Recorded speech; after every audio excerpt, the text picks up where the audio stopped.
Alors, bonjour à toutes et à tous. Donc, je suis Ahmed Bouzouaïd, responsable de la task force Entrepreneurs pour tous chez BPI France. Donc, je suis très heureux de vous accueillir. Aujourd'hui, ça va être le premier jeudi de l'entrepreneur pour tous de l'année 2021. Donc, c'est le premier d'une longue série. Aujourd'hui, on a décidé d'aborder une problématique, à savoir comment faire pour rebondir face à la crise. Jusqu'ici, tout va bien. Je pense que le titre, il a été très bien trouvé et qui nous inspire un peu, plutôt, il pose la thématique. Effectivement, jusqu'ici, tout va bien, mais la crise, elle est là aujourd'hui, elle arrive aussi. Donc, il y a tout un tas d'actions à mettre en œuvre aussi pour faire face à cette situation. Anticiper, hein, tous et toutes entrepreneurs, vous êtes, je dirais, finalement maîtres à bord de votre navire entreprise. Et pour gouverner, c'est prévoir. Donc, on va essayer de vous accompagner à prévoir et anticiper, je dirais, pour justement faire face à ces situations. Aujourd'hui, donc, on a la chance justement pour aborder ces questions de résilience, de pivoter, de retournement. On va voir Laurence Zébut-Jones, qui est directrice associée chez Impact Partners. Également, monsieur Emmanuel Cohen, qui est expert du retournement et juge au tribunal de commerce de Bobigny. Il nous fera part aussi de son expérience en tant que chef d'entreprise. On a également Marie Davido, on a l'honneur d'être là également, qui est présidente et fondatrice de Lily Bricole et qui est également à la tête d'une école de métier de l'habitat. Et également notre très cher Johan Roturo, qui est responsable de projet d'accompagnement digital chez BPI France. Donc, je suis très heureux de vous compter parmi nous. Bonjour à toutes et à tous. Tout de suite, je vais demander à chacun de nos participants de se présenter et aussi de nous éclairer un peu sur la manière dont ils appréhendent cette thématique. Bonjour Marie. Bonjour. Bonjour à tous. Alors, donc moi, je suis Marie Davido. Je suis chef d'entreprise. Ça fait 10 ans que j'ai mon entreprise qui a connu différentes étapes. Et en effet, là, depuis 3 ans, j'ai fondé l'école des métiers de l'habitat qui est à Poissy et qui récemment propose également des formations en apprentissage. On est devenu CFA. Voilà. Enchanté. Donc, enchanté. Écoutez, je dirais que par rapport à la thématique, alors rebondir, je pense que c'est un peu le quotidien de tous les chefs d'entreprise. Donc, je dirais crise ou pas crise, ça finalement, c'est un peu l'ADN du chef d'entreprise. Par contre, oui, par rapport à la crise, je pense que ça peut-être, si on voit le côté optimiste des choses, créer une certaine solidarité entre chefs d'entreprise, parce qu'on traverse tous cette crise ensemble à différents niveaux, mais il y a une certaine solidarité avec les autres chefs d'entreprise. Et puis, des conseils, j'espère qu'on pourra partager tous ensemble pour essayer de voir toutes les solutions pour être moins seul par rapport à tout ça, parce que je pense que c'est justement en s'entourant, en étant entouré qu'on va réussir à surmonter tout ça ensemble. Merci Marie. Déjà, tout de suite, je rebondis sur ces conseils. Finalement, ce sont déjà des conseils, hein, déjà se prémunir de l'isolement et se rapprocher des pairs. Emmanuel Cohen. Bonjour à toutes et à tous. Je suis donc Emmanuel Cohen, en effet. Je suis chef d'entreprise, oui, je l'ai été longtemps, je le suis toujours, mais sur des entreprises de tailles très différentes et sur de grosses entreprises comme sur de moyennes et voire des TPE. J'ai été chef d'entreprise et aujourd'hui, je me considère plus comme un accompagnateur. Dans mon activité de tous les jours, je suis un accompagnateur d'entreprise et je suis un accompagnateur d'entreprise sur des entreprises qui sont en difficulté ou qui sont en développement, qui ont des crises de développement. Ça arrive. Il y a des entrepreneurs qui ont trop de choses à faire, qui ont des marchés à ouvrir et qui ne savent pas en interne comment les ouvrir ou comment se structurer pour les ouvrir. Donc ça va de la difficulté et j'allais dire, pour mettre les pieds dans le plat directement, à l'enterrement de l'entreprise. D'accord. Et les affres du chef d'entreprise face à ce destin un petit peu funeste. Voilà. Et pourquoi aujourd'hui je me positionne comme un observateur? Tout simplement parce que, en effet, j'ai repris énormément d'entreprises. D'accord. Qui étaient en difficulté la plupart du temps, en grande majorité la plupart du temps, et donc je les ai redressées et je m'en suis séparé une fois qu'elles étaient redressées. Ce qui m'a frappé sur ce parcours, c'est effectivement la prise de contact avec l'entreprise à reprendre et le chef d'entreprise qui est souvent le premier contact dans ces cas de figure. Et justement, la capacité ou plus exactement l'incapacité à ce moment-là du chef d'entreprise à faire l'analyse de ces difficultés. Et ce que vient de dire Marie est important, c'est-à-dire finalement sa solitude face à ces difficultés. Voilà. Donc c'est ça c'est ce que je retiens de plus important sur le thème d'aujourd'hui et le rebond, c'est que le rebond finalement ne s'interprète que si on est bien entouré. D'accord. Merci beaucoup. Merci beaucoup. Donc, ce que je comprends bien, effectivement, il y a des enjeux toujours, hein, pour faire écho à ce qu'a dit également Marie, c'est l'idée d'être bien accompagné, l'idée d'éviter l'isolement. Et aussi, ce que je comprends aussi à vous écouter, Emmanuel, c'est que finalement, il faut aussi une expérience, je dirais, on peut dire de haut niveau, hein, finalement, des compétences vraiment avérées pour, je dirais, savoir donner une issue positive à ces problématiques rencontrées. Alors, il y a vraiment l'enjeu de compétences. Sur ce point, au-delà d'une expérience de haut niveau, je dirais plutôt que, de toute façon, l'entreprise sans échec n'existe pas. D'accord. Donc l'entreprise, quand on a décidé d'être chef d'entreprise, c'est qu'on a décidé de prendre son destin en main et on a décidé de se confronter à de dures réalités, qui plus est, j'allais dire, en particulier en France. Donc par définition, on va vivre un certain nombre d'échecs. Parmi toutes les expériences, il y aura évidemment des réussites. Mais tous ces échecs sont en fait des briques qui vont permettre ces réussites. D'accord, c'est très clair. Et là, on est totalement à l'inverse de notre culture aujourd'hui, si je peux l'appeler latine aujourd'hui, c'est de dire que vous allez dans les pays anglo-saxons, vous rencontrez un chef d'entreprise, il va vous raconter les 4 fois où il s'est cassé la figure et évidemment, ça lui a permis de réussir. C'est caricatural, mais c'est la vérité. C'est à la fois le pragmatisme, alors que, j'allais dire, ici, c'est vécu comme une honte. D'accord. Et ça enfonce encore plus le chef d'entreprise sur le rebond. Voilà. Je comprends. En fait, il faut totalement dédramatiser l'échec et rappeler finalement, comme tu l'as très bien dit, que finalement, dans le parcours entrepreneurial, l'échec, les difficultés font totalement partie intégrante de ce parcours. C'est, comment dit-on déjà, à vaincre sans péril, on triomphe sans gloire. Alors, à partir du moment où on analyse son échec, on est en capacité de l'analyser, et évidemment qu'on ait envie de poursuivre la route. Très bien. Pour d'avoir envie, poursuivre la route. Johan.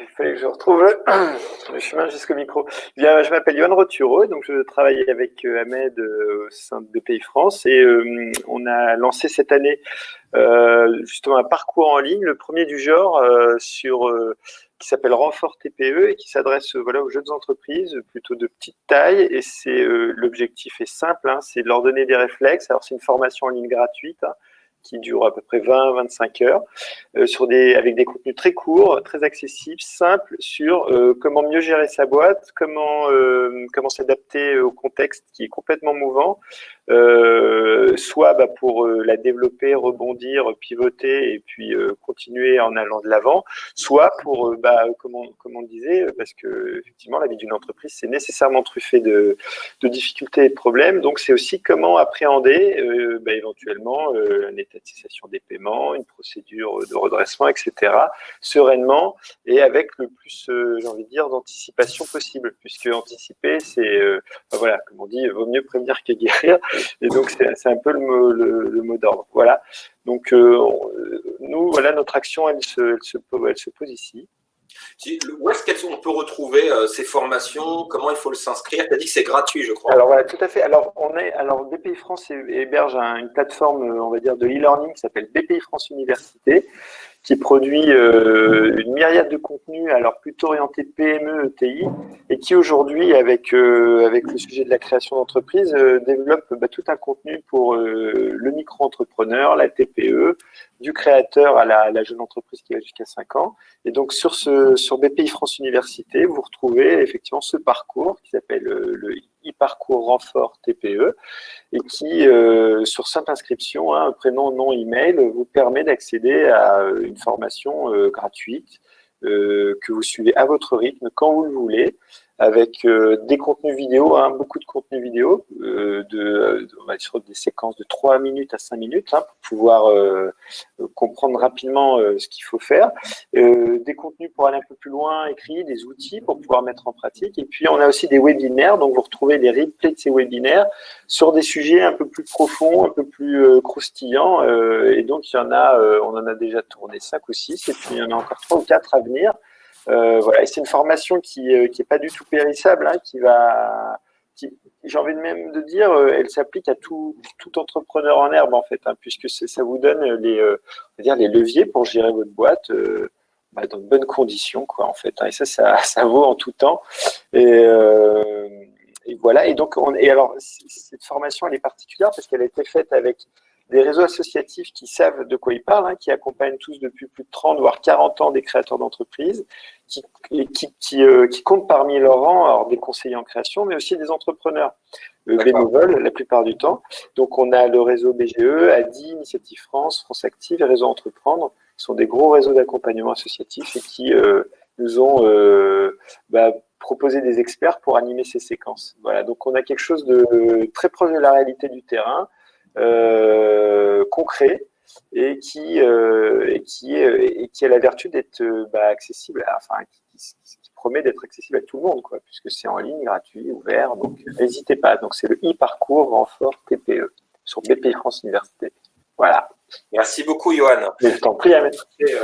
La parole à Laurence. Laurence, donc, qui est directrice chez Impact Partner et qui va nous parler de différentes actions, donc si je crois bien aussi des actions de coaching et d'accompagnement liées aux entreprises qui rencontrent des difficultés dans la période.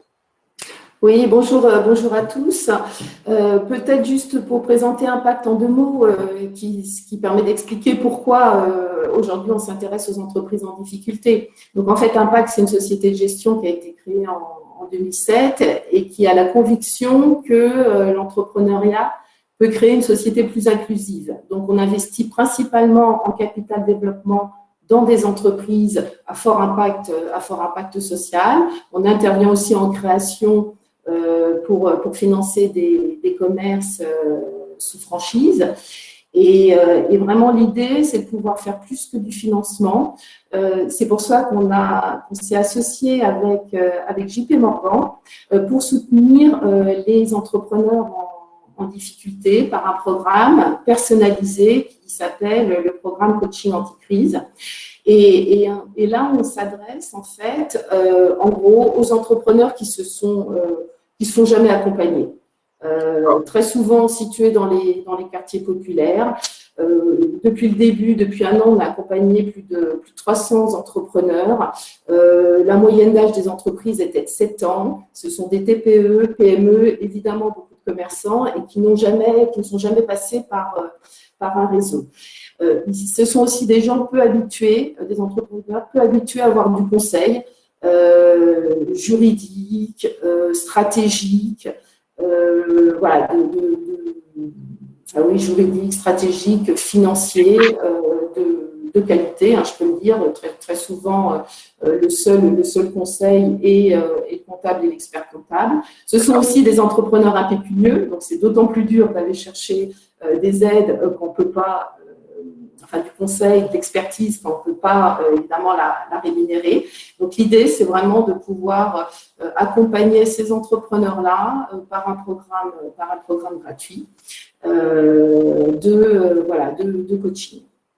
Alors peut-être par rapport à ta question de départ concernant le rebond, c'est vrai que depuis 1 an, je crois qu'on vit tous un des pires scénarios de science-fiction et qu'aucun entrepreneur n'était prêt à faire face aux fermetures administratives, à la crise actuelle. Donc, c'est, j'allais dire, à situation exceptionnelle, mesure exceptionnelle. Donc, il y a évidemment les aides financières, mais les aides financières, j'allais dire, aujourd'hui ne suffisent pas pour pouvoir bien se projeter, comprendre la situation et puis voir réellement quelles sont les perspectives. Donc, tout le travail, c'est ce diagnostic personnalisé de la situation actuelle et puis d'identifier les leviers, à la fois les leviers d'urgence pour la sortie de crise, mais aussi des leviers soit de rebond, soit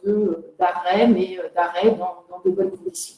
D'accord. Merci beaucoup, Laurence. Emmanuel, j'aimerais bien que tu réagisses à ça, à savoir, là, ce que j'ai entendu dans les deux interventions de Johan et de Laurence, c'était la dimension, je dirais, deux choses j'ai entendu. C'est que l'argent ne suffit pas pour rebondir, pour dépasser ces situations. Et l'autre élément, c'est plutôt une sorte de...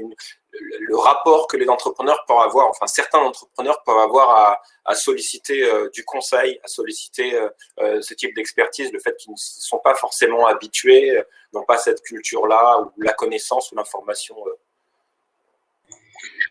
Alors oui, alors sur le dernier point, je dirais que le chef d'entreprise en difficulté d'une grande entreprise, d'une ETI ou d'une TPE a exactement les mêmes réflexes. C'est pas parce que le chef d'entreprise d'une grande entreprise a un conseil d'administration avec des administrateurs que le syndrome n'est pas le même. C'est le même. Voilà. Bien évidemment, la différence, on a bien compris, c'est l'environnement du conseil. Mais avant tout, dans tout ça, il y a de l'humain. C'est-à-dire que quand tout va bien, il y a plein de personnes qui sont là pour offrir ces services. Quand tout va mal, ça commence à se crisper, comme on dit. Il y a beaucoup moins de personnes. Il y a surtout beaucoup moins d'idées. Donc, ce qui est important pour un chef d'entreprise, pour celui qui tient la barre, quelle que soit la taille de son entreprise, c'est la capacité à sortir tout bêtement de l'expression qu'on connaît tous, du nez dans le guidon. D'accord. Voilà. C'est d'être capable d'analyser, encore une fois, très rapidement, mais cette phase d'analyse est primordiale. Pourquoi j'en suis arrivé là? Pourquoi mon entreprise m'est arrivée là? Ça peut être l'analyse des indicateurs financiers, ça peut être l'analyse du marché, ça peut être tout un tas de choses qui vont lui apporter très rapidement une réponse. Après, ces réponses, soit elles dépassent le cadre de son entreprise, c'est ce qui se passe avec la Covid. Si on prend aujourd'hui quelqu'un qui est dans le secteur de l'hôtellerie ou dans la restauration, sans les aides, toutes ces entreprises-là auraient disparu à ce jour. Voilà. Donc, cette analyse-là est très, très importante. Ensuite, la phase de l'environnement, la partie environnement et la partie qui sont mes interlocuteurs. Comme je le disais, les interlocuteurs, quand tout va bien, ne sont pas les mêmes que les interlocuteurs quand ça se passe mal. Et c'est normal, j'allais dire.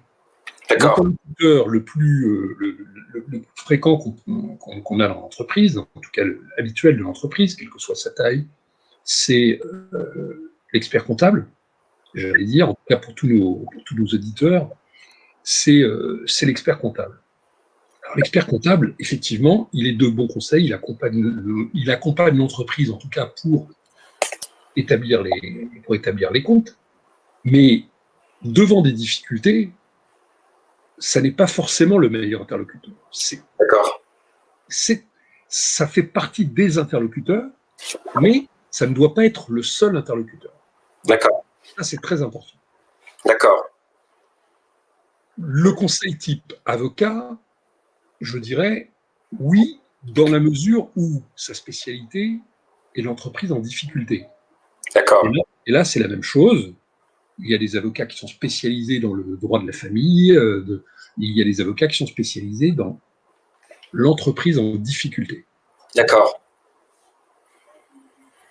Je vais dire, les meilleurs conseils qu'on peut trouver, ce sont effectivement des chefs d'entreprise. D'accord. Et c'est pour ça qu'il faut véritablement faire preuve de curiosité et aller vers des groupements d'entreprises du type Entreprendre, 1001 rebonds et autres, pour aller chercher du conseil, ou en tout cas pour pouvoir échanger sur ces difficultés. Excellent.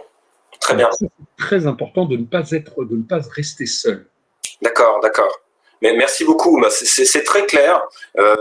J'ai beaucoup aimé finalement le fait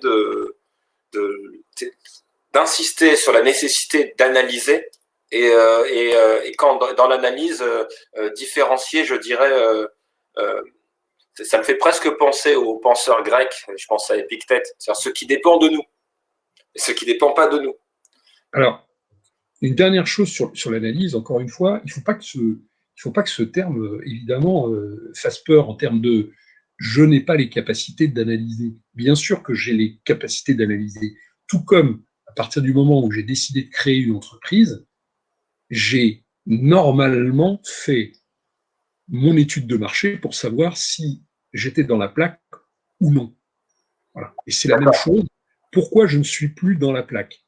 Ok, voilà. Très bien. Donc il faut aussi, qu'est-ce que tu penses, toi, Marie, toi, en tant que chef d'entreprise, d'ailleurs de 2 entreprises, Lily Bricole, mais aussi l'école de formation de l'habitat. Tu vas peut-être en repréciser. Comment toi, tu as vécu cette période?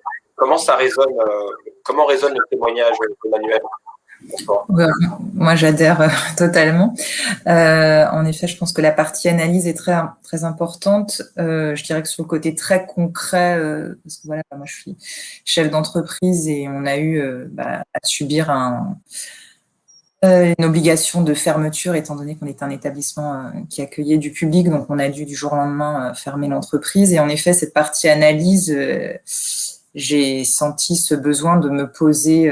Donc, l'objectif, c'était déjà de prévenir quand on a des salariés, donc moi j'ai des salariés, il faut aussi prévenir les salariés qu'on va avoir ce besoin-là. Donc, ce qui est toujours difficile quand on est entrepreneur, c'est de s'extraire du quotidien. Et que pour analyser, en tout cas moi personnellement, j'ai quand même besoin d'être plutôt seule pour me poser, prendre du recul, ou en effet avec des conseils, s'enlever du quotidien de l'entreprise. Donc je dirais que peut-être c'est un des points complémentaires à ce que disait Monsieur Emmanuel Cohen, c'est que pour analyser, il faut souvent un petit peu s'extraire du quotidien, et que pour un chef d'entreprise, c'est souvent le plus difficile, et que par contre, si on le partage avec les autres collaborateurs pour dire j'ai besoin de ce temps, donc je ne vais pas être disponible cette journée parce qu'il y a un besoin de prendre du recul, à partir du moment où c'est partagé, je pense que ça nous permet d'avoir l'énergie nécessaire. Donc cette partie analyse, en effet, très importante. En effet, l'échange avec les pairs, les autres chefs d'entreprise, je pense que moi, c'est quelque chose qui m'a beaucoup aidé d'être en relation avec des chefs d'entreprise. Alors, je dirais parfois peut-être le mieux, alors, parce qu'il faut pas oublier quand même qu'on est tout le temps en concurrence néanmoins, c'est-à-dire qu'il y a la solidarité des entrepreneurs et parfois la concurrence quand même potentielle. Donc, c'est vrai que d'être avec des entrepreneurs qui sont pas du tout sur le même marché ou qui n'ont pas les mêmes clients que nous, on peut être encore plus en transparence et en honnêteté. Donc, je pense que ça, c'est quand même toujours aussi intéressant d'être en contact avec des chefs d'entreprise, parfois pas forcément le concurrent ou le restaurateur qui est juste en face, mais parfois soit des restaurateurs d'autres régions ou des entreprises sur d'autres secteurs. Moi, c'est vrai que j'ai fait le choix au moment de créer mon entreprise, et c'est pas le cas de toutes les entreprises, mais de faire rentrer des réseaux de business angels. Donc ça m'a aussi clairement aidé à pas me sentir seule à ce moment qu'on se sent entouré. Et puis moi, j'ai aussi pris la décision depuis quelques années d'adhérer à toutes les fédérations possibles. Donc il y a les fédérations qui sont en contact direct. Donc ça, je pense qu'ils ont tous été, enfin en tout cas moi, je parle sur la partie formation professionnelle, type fédération de la formation professionnelle, qui ont été quand même d'une grande aide, qui nous envoient des newsletters hyper régulièrement. D'accord. Et aussi découvrir d'autres réseaux. Moi, j'ai découvert des réseaux type la FNADIR, de dirigeants de CFA. Enfin, voilà. Donc, en effet, identifier autour de soi Les réseaux, donc il y a parfois c'est un coût, hein. Enfin, les réseaux, tout n'est pas gratuit. Donc c'est aussi des décisions à un moment de cotiser auprès de ces réseaux pour ensuite en avoir le retour. Mais je pense que tous les entrepreneurs qui écoutent cet échange, voilà, ont peut-être déjà adhéré, mais c'est vrai que je trouve que dans cette partie crise, c'est d'autant plus nécessaire de se sentir entouré par un réseau et une fédération. Et puis, voilà, vous parlez de l'expert comptable. Je pense que c'est important d'avoir cet échange avec l'expert comptable, mais comme vous dites, ça ne fait pas tout. Je pense que les éléments qui doivent redonner de la dynamique, c'est vrai que moi, ce qui m'a tout de suite, enfin, ce que j'ai pris tout de suite comme décision, c'est d'essayer de pas trop regarder en arrière, parce que là, c'est un peu compliqué quand on est chef d'entreprise et que tout s'arrête et tous les projets sur lesquels parfois on a pu bosser 1, 2 ans pour que ça se mette en place et que tout s'est arrêté à ce moment-là. Donc, pas regarder en arrière, regarder sur le futur. Et le futur, en effet, comme vous expliquiez, ce qui va redonner du positif, c'est en effet analyser son marché. Enfin, moi, sur mon marché, je sais que le marché de la formation professionnelle est plutôt en développement. Donc, se dire, bon, mon marché, il est plutôt dans les bons indicateurs. Son offre, si elle est différenciante, qu'elle apporte une vraie valeur, c'est positif aussi. Regarder un petit peu comment son entreprise progressait depuis ces dernières années. Et dans ce cas-là, se dire, bon, si je suis sur un marché porteur, que je crois aux différences de mon offre, il n'y a pas de raison, malgré cette crise, que l'entreprise ne continue pas à pouvoir se développer. Donc, rester dans un angle optimiste quand c'est possible et quand l'analyse l'a permis. Après, c'est sûr que pour des entreprises, de par leur analyse où les choses sont plus compliquées, je pense qu'en effet, tout ce dont vous parliez, en fait, tous les nouveaux contacts qu'on connaît peut-être pas en tant que chef d'entreprise quand les choses vont bien, ça, c'est très, très précieux d'avoir les contacts dont vous parliez ou quand ça va moins bien. D'accord. Vers qui se tourner. Et Marie, vous évoquiez tout en introduction l'idée de cette relation déjà avec vos collaborateurs et l'ensemble de vos salariés. Comment, j'imagine que la période a été anxiogène pour eux, une période de doute, d'incertitude, etc. Comment on accueille ça et comment vous aussi vous les accompagnez, plutôt vous les remobilisez avec un projet, une vision pour passer l'orage, quoi. Je dirais que je pense comme tout chef d'entreprise, c'est nous qui donnons, qui aidons les salariés à se projeter sur le futur. Donc, au moment où tout s'est arrêté, comme beaucoup, je pense, d'entre nous, donc on a dû fermer du jour au lendemain, j'ai de toute façon essayé de leur faire part sur le fait que ça allait être ponctuel, qu'à un moment qu'il allait avoir plein de choses sur lesquelles on allait pouvoir rebondir. C'est vrai que nous, on a eu la possibilité très vite de pouvoir proposer des solutions en classe virtuelle. Donc, on ne pouvait plus accueillir du public, mais on a pu essayer de trouver ces solutions-là. Et puis, je dirais que pour les salariés, voilà, on a quand même la chance en France d'avoir eu cette aide sur le chômage partiel. Donc, moi, j'ai beaucoup insisté là-dessus en disant, les personnes que j'ai pu mettre en chômage partiel, en expliquant, vous allez avoir quand même une grande partie de vos revenus, même s'il y avait une certaine partie qui n'était pas prise en charge, mais c'était quand même minime. Et donc, les salariés, oui, avaient une petite partie qui n'était pas prise en charge par le chômage partiel, mais la plus grande majorité était prise par le chômage partiel. Donc, on va dire valoriser le fait qu'on avait beaucoup de chance en France d'avoir cette aide. Donc, pour les salariés, c'était quand même très rassurant. Et puis, j'ai aussi pris la décision de ne pas mettre tout le monde en chômage partiel, alors même qu'on avait 0 chiffre. Donc, il fallait quand même prendre cette décision. Et ils ont vu que j'ai décidé de se dire, on continue à mobiliser une partie de l'équipe, parce que pour rebondir justement, nous, dans notre activité, c'est pas quand on allait réouvrir le rideau que les clients allaient revenir du jour au lendemain. C'était un gros travail d'anticipation. Donc, je pense que les salariés ont vu qu'il y a une partie que je n'ai pas mis au chômage partiel, donc ils voyaient qu'on continuait à travailler, à préparer la suite. Et je pense que ça, c'est rassurant. Et puis, ils ont aussi vu, là, comme je vous disais, nous, en tout cas, dans notre activité, depuis le mois de mai, on a pu réouvrir et accueillir, se transformer, et donc rassurer une partie de l'équipe qui est aujourd'hui à nouveau mobilisée. D'accord, merci beaucoup Marie. Non, parce qu'il faut, ça a été dit aussi par Emmanuel, sur cette dimension, c'est très humain. Et je dirais ces dimensions psychologiques, finalement, l'entrepreneur, il a aussi ce rôle à la frontière, je ne sais pas si c'est un coach, psychologue ou autre. En tout cas, il a ces habilités qu'il doit mobiliser. Laurence, du coup, ce qu'on a évoqué, effectivement, c'est qu'il y a des difficultés qui sont rencontrées. Tu peux un peu nous illustrer les difficultés auxquelles cherche à répondre le parcours et comment concrètement elle s'incarne au travers des entrepreneurs que vous rencontrez et quelles réponses vous apportez? On peut dire qu'elles sont de trois ordres. Hein. Tout d'abord, dans la période actuelle, les difficultés juridiques. Ça, c'est clair. Il y a un grand nombre de conflits, de litiges avec les fournisseurs, évidemment avec les bailleurs, et aux impayés de loyer. Les entrepreneurs étant en difficulté, ils peuvent aussi avoir d'autres impayés, comme le fait de ne pas payer l'expert comptable, ce qui parfois du coup retarde la production des comptes, donc la possibilité d'aller chercher des aides.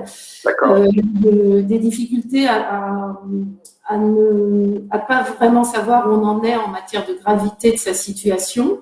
La nécessité de pouvoir aussi envisager des sorties positives, par exemple, plutôt vers des procédures amiables que des liquidations judiciaires.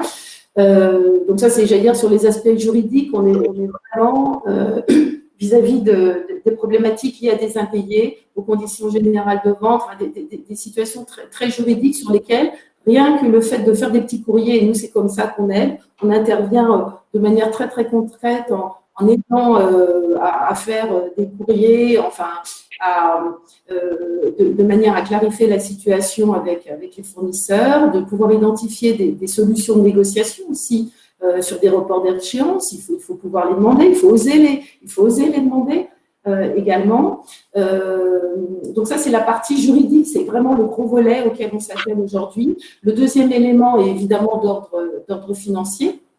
Donc, parfois, il y a des difficultés pour mobiliser les différentes aides. Est-ce que ça vaut la peine, comme je disais, d'aller chercher l'endettement supplémentaire? Je ne sais pas remplir un formulaire.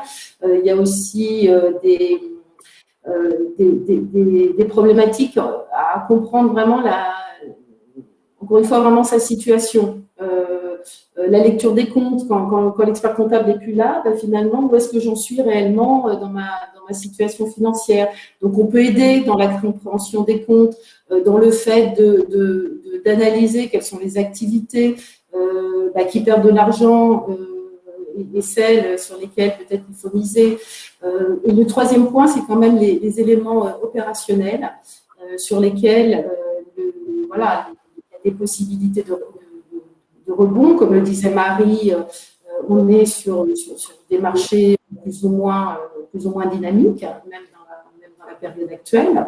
On a peut-être des marges de manœuvre pour retrouver quelques points de marge en discutant avec ses fournisseurs, optimiser ses achats. Enfin, voilà, il y a un tas d'actions finalement qui sont assez simples sur le plan opérationnel, juridique et financier.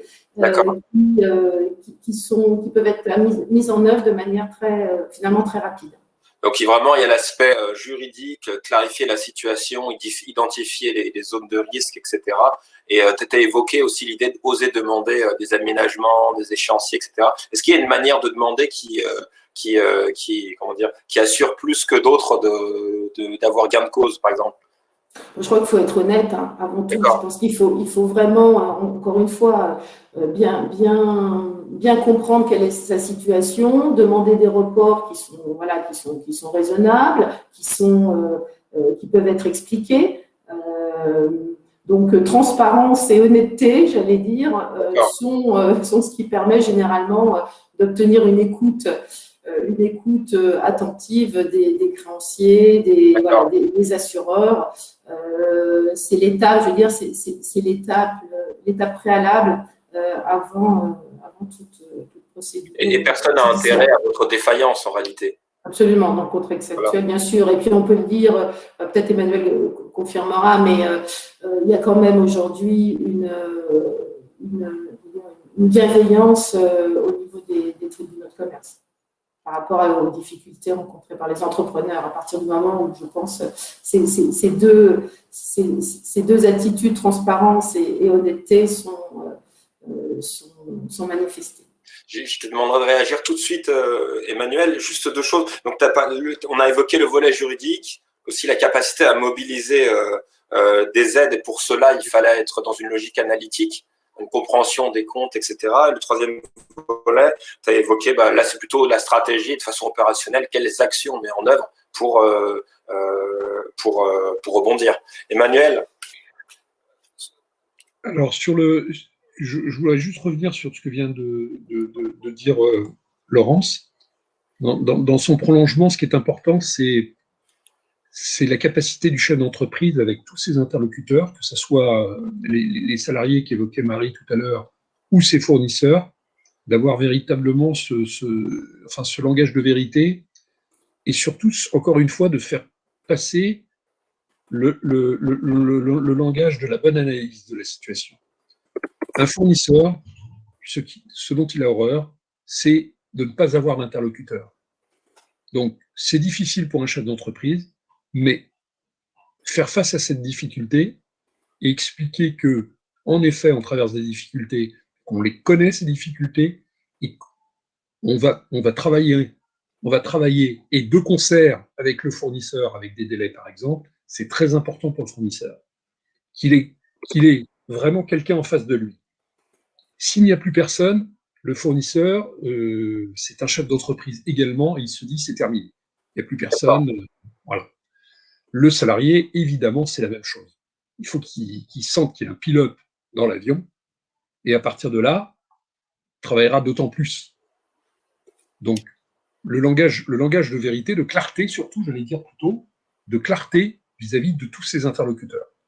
Maintenant, pour revenir sur aujourd'hui le contexte des entreprises en difficulté, en effet, il y a une certaine bienveillance. Je ne dirais pas une bienveillance.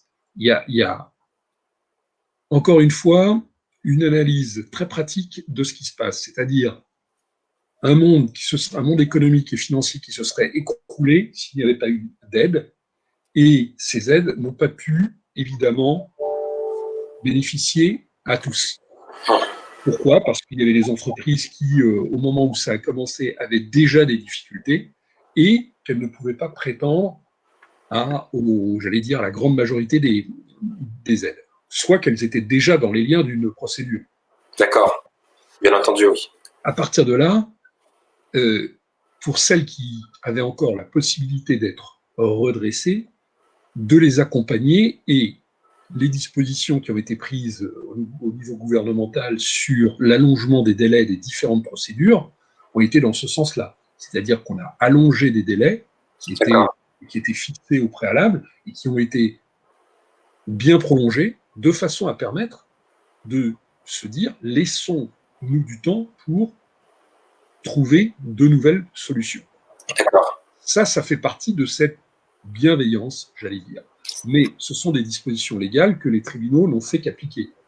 Ok. Les magistrats n'ont fait qu'appliquer les textes, et c'est ce qu'ils font. Ensuite, il faut savoir quand même, et je crois que c'est important, pendant cette période, on a gelé tout un tas également de procédures. Vous avez des institutions comme l'URSSAF qui aujourd'hui ne font quasiment plus d'assignation. Ok. Voilà. Donc ce qui veut dire, et vous le comprenez bien, énormément de procédures en moins au tribunal. D'accord. D'accord. Je précise.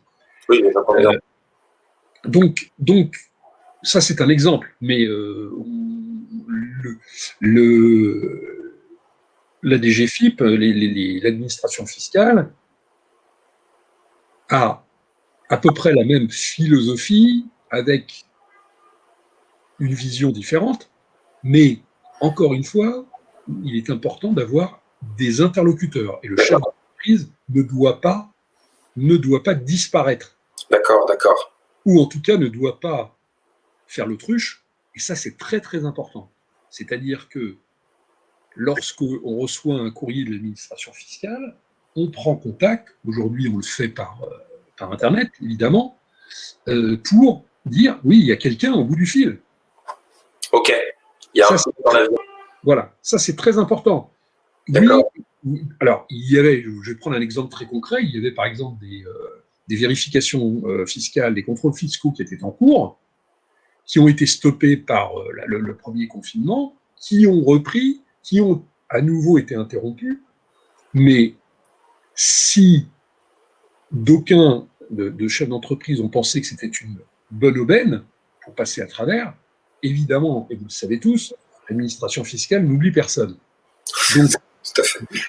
Voilà. Donc, à partir de là, il faut profiter de cette période plutôt pour se dire comment je vais répondre aux questions qui me sont posées. Voilà. Super. Donc ça, c'est très important. C'est très clair.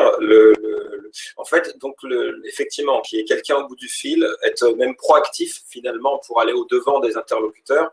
Et finalement, ça suppose cette capacité à faire face alors que justement, on vit une situation… Voilà. Alors, j'oubliais évidemment le plus important des interlocuteurs, finalement, c'est le banquier. Alors, oui. Là, le banquier, par définition, ce dont il a horreur, c'est de n'avoir plus personne.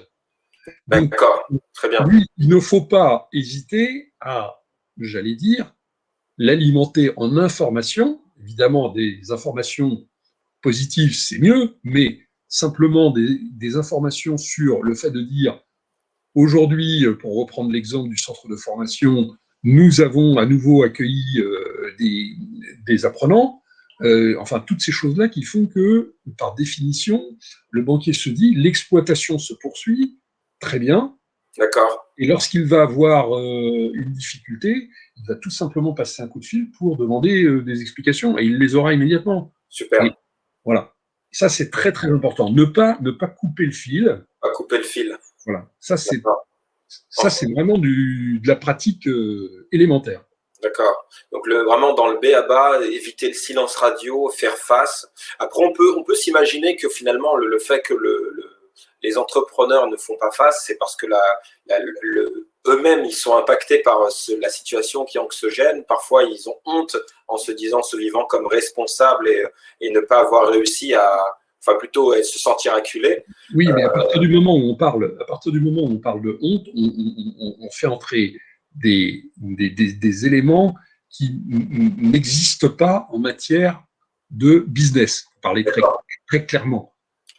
Donc, je n'ai pas à avoir honte de ne pas retrouver de clientèle, de ne pas vendre ma marchandise. Excellent. Il n'y a pas matière à avoir honte. J'ai peut-être de la marchandise qui ne trouve pas sa clientèle parce qu'elle est de mauvaise qualité ou parce qu'elle n'est pas à la mode pour schématiser, mais en aucune façon, je dois avoir honte de ça. Voilà, je me suis planté, je réfléchis très vite pour lancer une nouvelle collection, par exemple. Ok. Voilà. Donc, véritablement, être tourné action, analyse et gérer aussi, peut-être Marie, tu pouvais nous en dire quelque chose sur vous, au travers des entrepreneurs aussi que vous avez côtoyés dans les cercles que vous évoquez tout à l'heure, sur qu'est-ce qu'il en est de cette part de gestion, c'est émotionnel presque, gestion du stress, cette capacité à faire face, etc.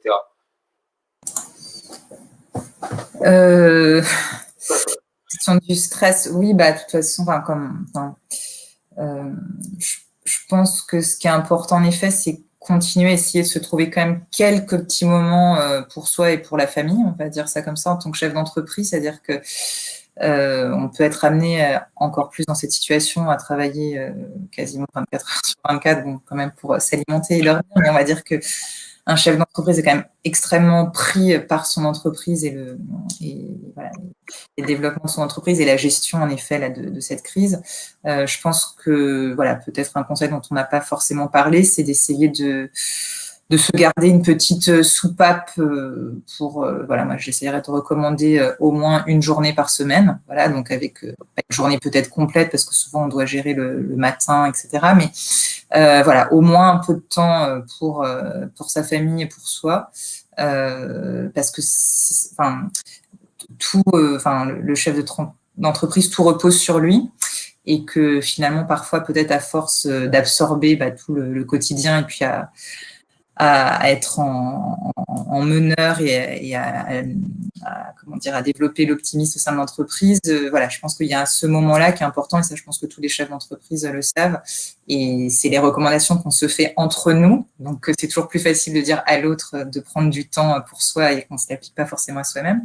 Mais voilà, je pense que ça, c'est quelque chose d'important dans dans le côté sur toute la gestion du quotidien. Il faut se garder ce moment, je pense, un peu de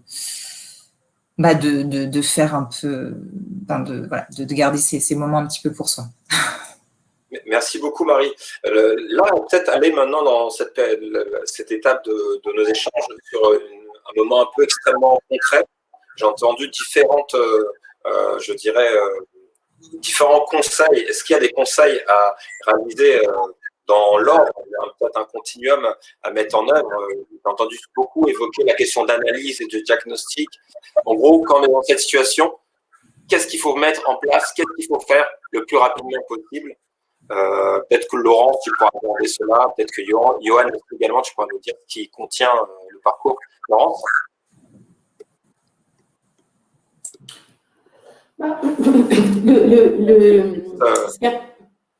Ce qui est toujours, je veux dire, c'est un peu compliqué de répondre à cette question-là parce qu'en fait, je veux dire, chaque cas est différent. D'accord. Dans ce qui est commun, c'est souvent, par exemple, la peur du courrier, d'ouvrir son courrier et de voir les relances à payer. Mais après, en termes de démarche, très souvent, par exemple, il faut se dire sur quoi on a réellement prise et peut-être de commencer par ce sur quoi on peut réellement agir et qui peut avoir des effets très concrets, comme je le disais, faire se manifester, faire des courriers, des demandes de report, enfin, donc des choses très très concrètes et ne pas s'enliser dans des contentieux, dans des choses qui finalement les issues dont on ne trouvera les issues que dans plusieurs mois. Donc, j'allais dire, c'est vraiment faire la part des choses entre ce sur quoi on a le pouvoir d'agir très vite avec des résultats très rapides, et puis ensuite pouvoir se poser pour réfléchir soit au repositionnement de son offre, à des sujets plus stratégiques, à l'évolution du produit, etc. Mais j'allais dire vraiment faire ce distinguo-là entre ce qui peut être traité en matière d'urgence et qui ne coûte pas cher, et puis des choses plus longues, plus complexes, qui demandent d'ailleurs d'être challengées très souvent. D'accord. Donc, si je comprends bien, ça peut être ce sur quoi on a prise, c'est peut-être fermer des robinets de dépenses, par exemple, régler des contentieux, ou plutôt commencer à faire face, c'est ce qu'évoquait tout à l'heure Emmanuel, en allant à la rencontre de nos parties prenantes et commencer à négocier avec eux des échéanciers, leur donner des signes de vie et surtout des signes de vision sur ce qu'on souhaite faire, mettre en œuvre. C'est exactement ça. Il y a deux leviers extrêmement importants qui sont la réduction, évidemment, des charges courantes. Donc, ça passe par plein de choses. J'ai pris un leasing d'une très belle voiture parce que tout allait bien. Finalement, quand tout va beaucoup moins bien, c'est bien si je rends la voiture. D'accord. C'est les vaches maigres.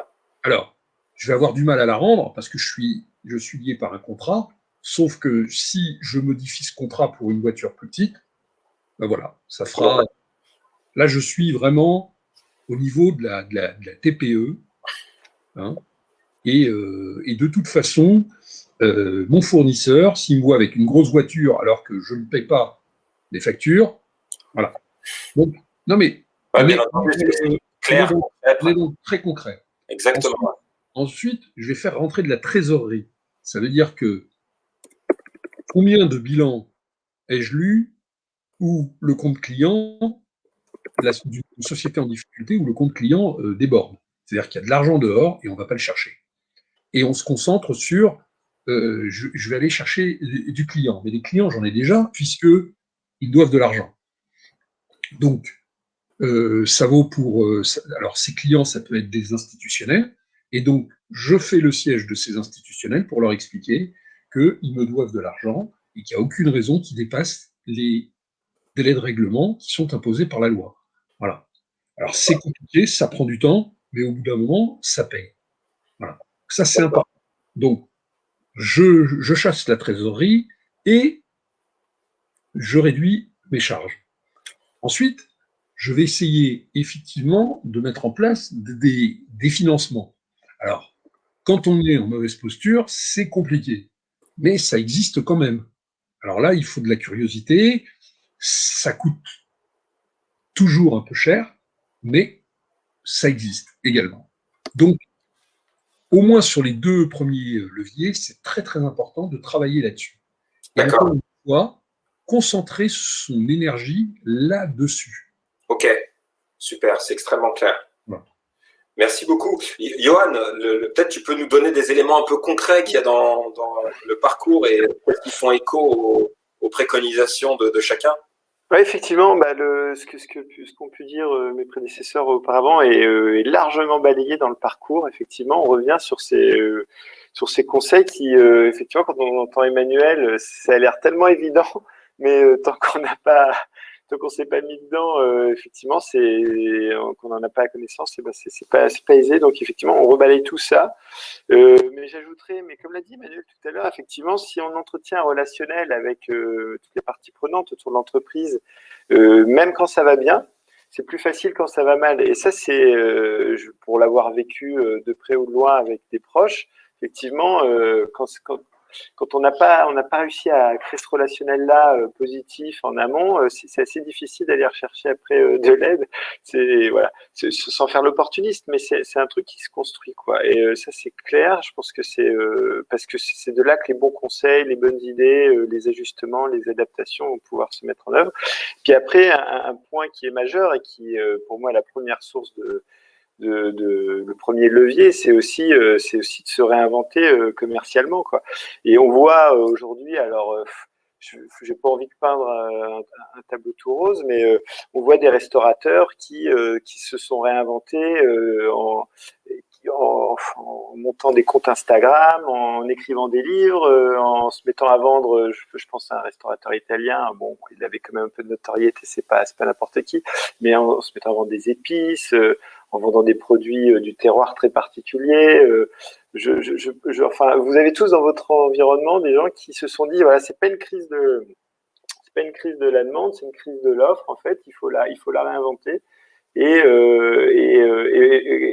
dans ce contexte, on voit des secteurs qui explosent, les loisirs créatifs, la musique, le sport mais indoor, j'ai envie de dire indoor mais chez soi. Il y a des secteurs, voilà, qui tirent profit de tout ça. Et ce qui est intéressant, c'est quand on n'est pas clairement dans un secteur précis comme ça, c'est de voir si on n'a pas des passerelles ou des accointances avec ces secteurs et comment on pourrait y aller, quoi.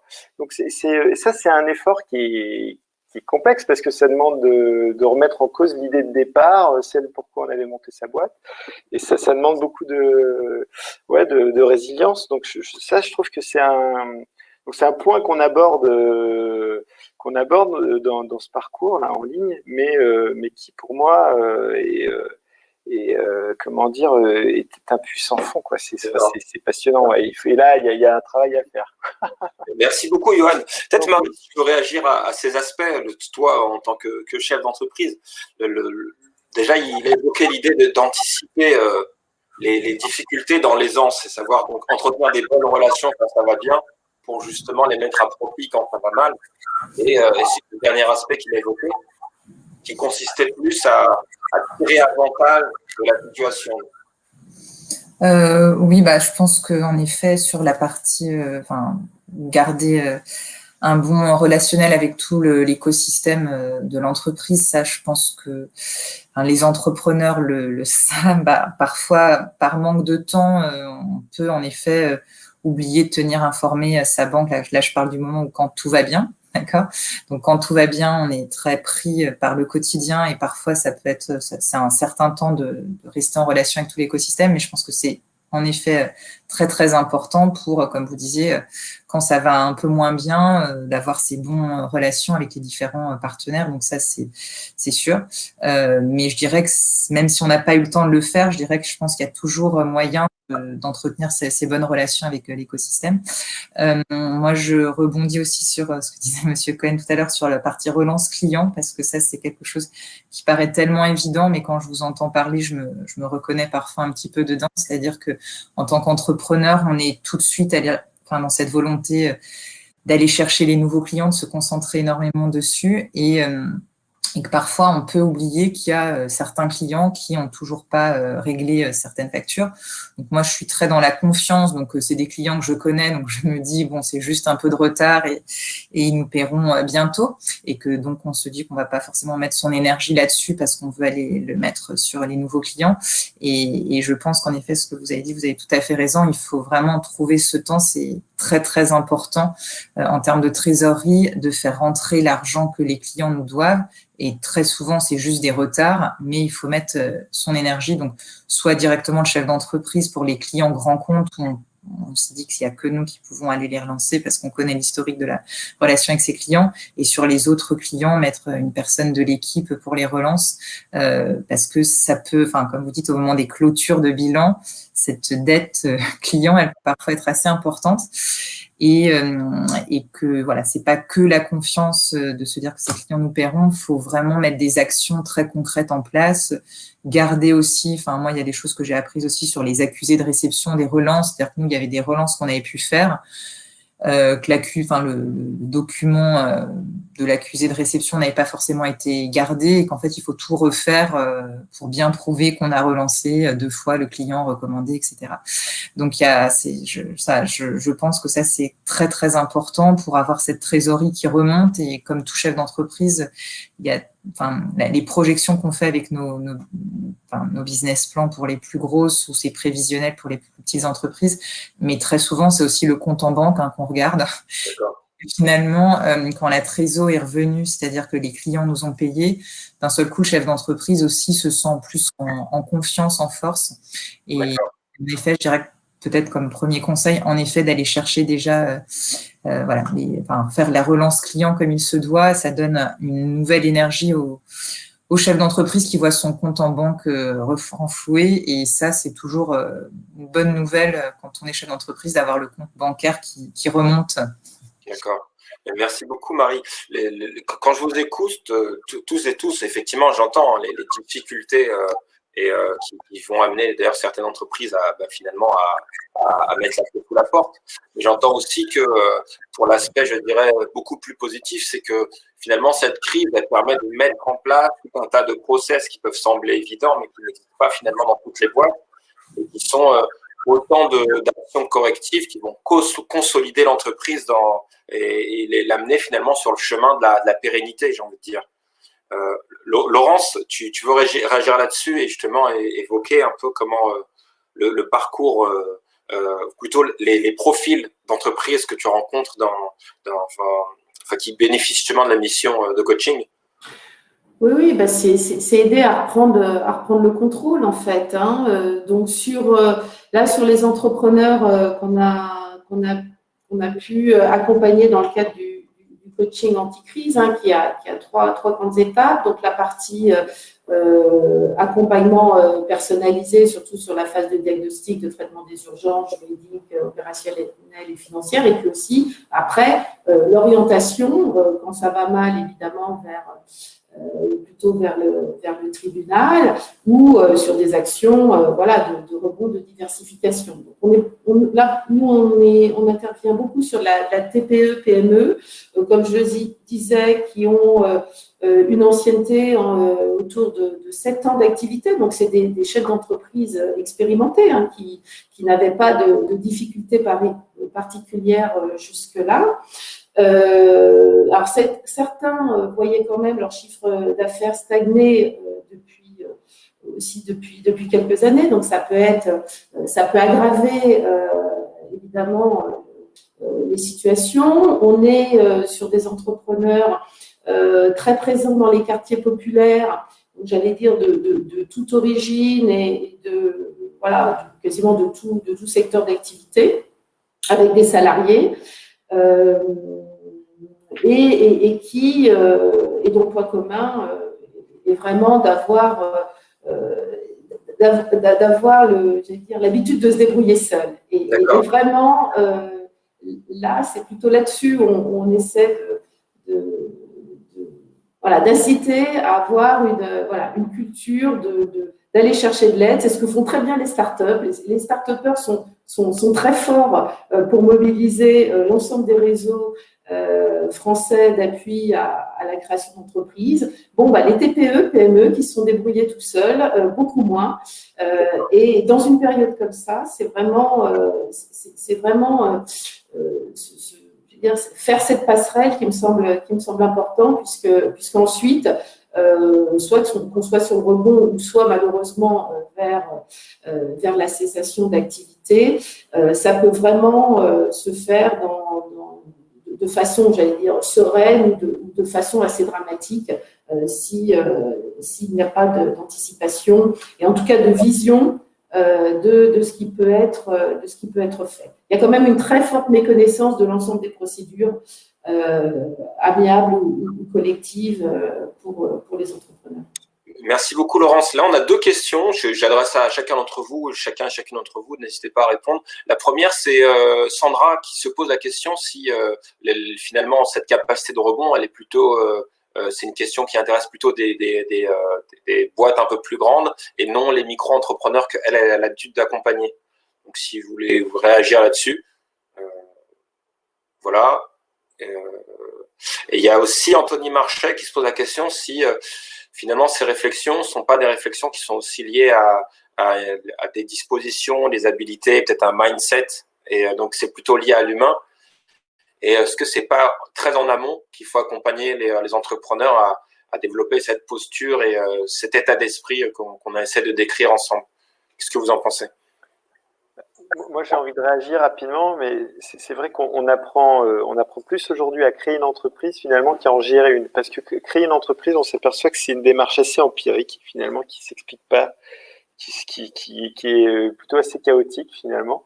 Et par contre, gérer une boîte, ça je vous dis ça parce que j'ai baigné dedans, mais c'est une discipline, c'est la science, quoi. C'est gérer une boutique, c'est très mécanique en fait, quoi. Et ça, c'est un peu passé sous silence. Et effectivement, alors aujourd'hui, beaucoup de réseaux ont pris le tournant et ont développé justement toute une offre sur la formation en fait, la gestion d'entreprise, que je pose vraiment à la créa. Et c'est pas le même point. Et quand on est formé à la gestion, parce qu'il faut dire qu'on n'a pas une super culture économique non plus en France, la microéconomie, et ben ça va déjà mieux, je pense, parce que effectivement, comme disait Emmanuel tout à l'heure, on va mieux comprendre de quoi on parle si on n'a pas d'expert comptable et on va pouvoir retirer où il faut en fonction des problèmes, quoi. Voilà.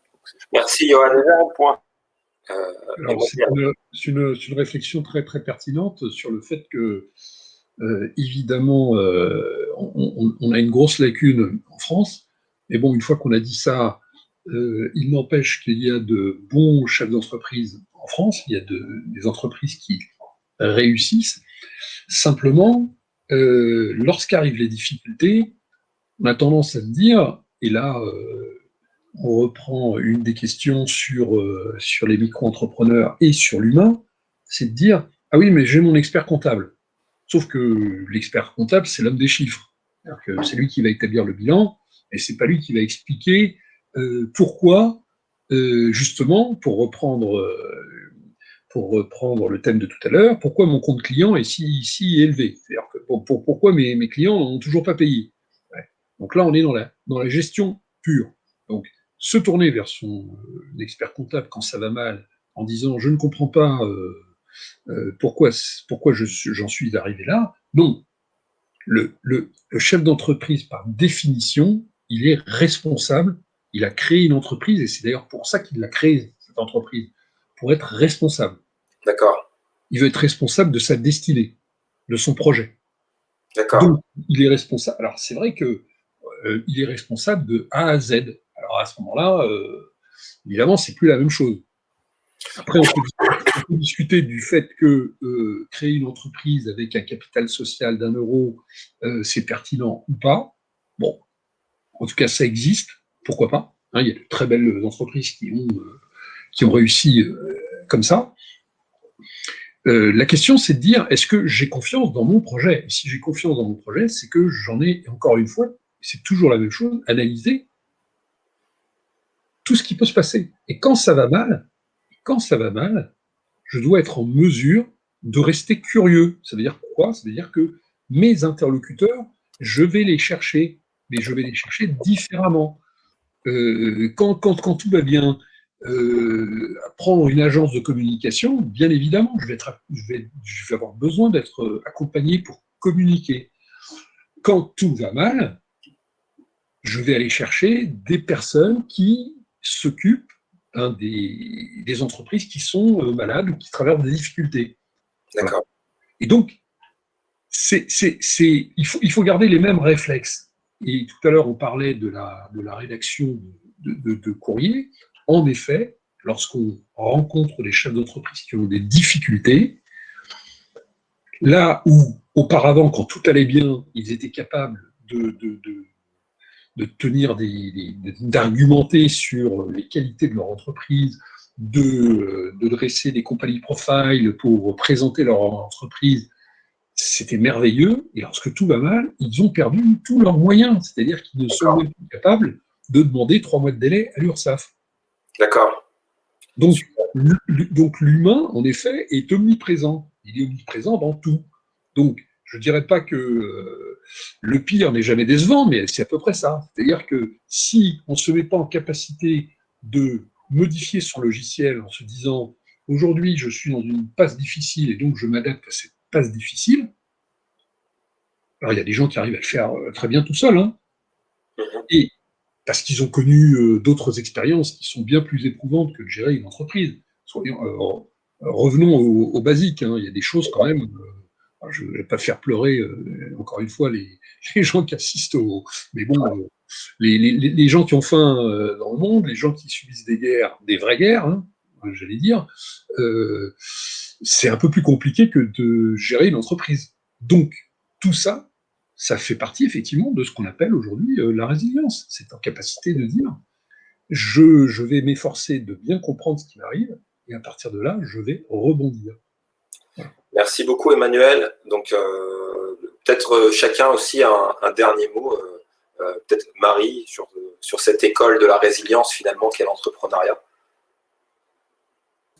Oui, je dirais un petit peu aussi pour rebondir sur ce que disait Laurence tout à l'heure, c'est-à-dire que je pense que chaque cas est quand même aussi particulier, c'est-à-dire que bien sûr, il y a des conseils généraux qu'on a pu essayer de partager tous ensemble, mais je pense que les ateliers que propose Laurence ou Johan, ou dans le cadre aussi de tout ce qui est tribunal de commerce, etc., là, c'est important de comprendre qu'il y a des personnes qui existent et qui peuvent être en contact pour une situation précise, parce que je pense qu'en effet, les entrepreneurs, on a souvent envie qu'on s'intéresse à notre propre entreprise et on a parfois cette impression qu'on est un petit peu différent à chaque fois. Donc, je pense que c'est vraiment très, très bien qu'il y ait toutes ces aides, et comme vous dites, d'après ce que j'ai compris, le plus souvent gratuites, parce qu'il y a ça aussi, hein, quand on est entrepreneur, et comme vous dites, un des premiers objectifs, c'est un petit peu de couper certaines dépenses en période de crise. Donc, le fait qu'il y ait des offres comme ça d'ateliers gratuits. Je pense qu'il faut vraiment y aller et prendre ce temps-là parce que c'est vraiment important. Et puis en effet, essayer en tout cas moi, de par mon marché, à partir du moment où on a confiance dans le marché dans lequel on est et l'offre différenciante qu'on apporte, se dire qu'on peut se sentir capable de traverser ce moment et c'est de se le dire en tant que chef d'entreprise et d'avoir aussi auprès des réseaux, à partir du moment où on est conforté dans son analyse, parce qu'il y a sa propre analyse et puis il y a aussi le partage avec les autres, ça donne vraiment de l'optimisme pour perdurer derrière son entreprise. Merci beaucoup, Marie. Laurence, un dernier mot, un mot de la fin? Peut-être l'importance du temps, c'est-à-dire quand même, on évoquait le fait que c'est important de se donner aussi un peu du temps pour son équilibre personnel. Je pense que dans une période de crise, c'est important aussi de consacrer du temps pour prendre de la hauteur à cette phase de diagnostic, à cette phase d'accompagnement. Très souvent, quand ça va mal, on se dit j'ai pas le temps, il faut à tout prix que je sois dans les affaires courantes. Et en fait, on est dans un espèce d'engrenage. Donc, je pense que le mérite de l'ensemble des offres, de prévention qui existent, c'est aussi de pouvoir appuyer sur la touche pause et prendre de la hauteur et savoir comment agir ensuite efficacement. D'accord. Merci beaucoup, Laurence. Johan? Le mot de la fin, je pense qu'on a bien tout balayé. Moi, j'ai envie de dire aussi, alors c'est peut-être pas une note très optimiste, mais il y a aussi des situations dans lesquelles il n'y aura rien à faire. La trajectoire initiale, on ne pourra pas la maintenir.